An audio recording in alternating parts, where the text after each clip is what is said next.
Limiting the governor's emergency powers during a declared state of emergency has been a concern for quite some time. Senate Bill 5909 looks like it might make it through the legislature. Can you share the differences between this bill and your proposal, House Bill 1772? There are a variety of differences between my bill, House Bill 1772, and the Senate Bill 5909. Unfortunately, Senate Bill 5909 has no real teeth, for lack of a better term. There's no action date or item where the legislature must act in consultation with the governor's office to either end or extend any state of emergency. My bill would have allowed for 60 days before the governor would need to petition the legislature to continue, adjust, or abandon any state of emergency. This bill says after 90 days, if the four corners of the legislature agree, then you could end the state of emergency. There's no requirements that say you must do something. I think what we've seen over the last 2 years is a frustration over the ability for the legislature to act. And unfortunately, I don't think this bill would really promote any sort of transparency or checks and balances in the system. Additionally, there's some concerns over lack of aligning our prohibition of statutes, like waiving driver's license fees, versus prohibition of activities.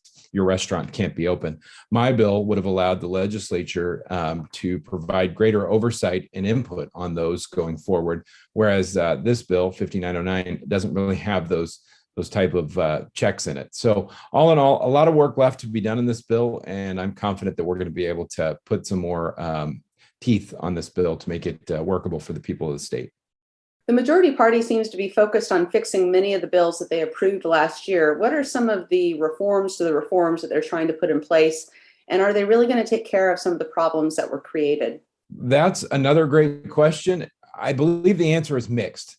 So some of the items that we've adjusted, first and foremost, the long-term care tax, passed in 2019, adjusted in 2021, and now has been paused until after the elections going into 2023. Unfortunately, pausing the tax is not the problem. The problem is the implementation and execution of a long-term care tax and plan that really the state shouldn't be involved in.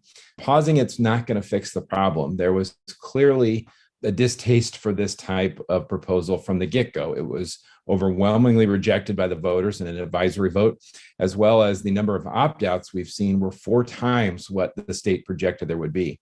In my opinion, and the opinion of a lot of my colleagues, the state doesn't belong in the insurance industry, and it shouldn't be our job to put together a plan like this. Unfortunately, some of the solutions we provided were ignored, but we've put a temporary pause on it so we can theoretically figure out what we're going to do next. The other one that you referenced was around police reform. We saw a lot of really bad police reform legislation in 2021 that had immediate and devastating consequences in our communities across the state.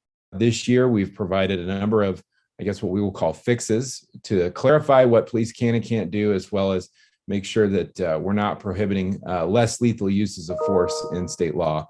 So more to come on that, but unfortunately, a lot of the problems that we addressed and brought up last year were not heeded by the majority party. What's happening with the state's supplemental operating budget? The state has a budget surplus like we've never seen before. It is quite possibly the best time that we have to offer real meaningful tax relief to working Washingtonians. We are seeing record inflation, whether it's at the grocery store or the gas pump, and it is hurting us like no other. Unfortunately, we're not seeing any tax relief proposed in either of the budgets that have been brought forward by the majority party. We've provided our own proposals that get sales tax money back into people's pockets, that reduce gas taxes to people who are paying through the nose at the pump right now. And they're largely being ignored. Washingtonians deserve real tax relief now. We have a budget outlook, as I mentioned, that is better than we've ever seen. And there's no reason we need to spend all that money. We should be getting it back to the people who need it the most.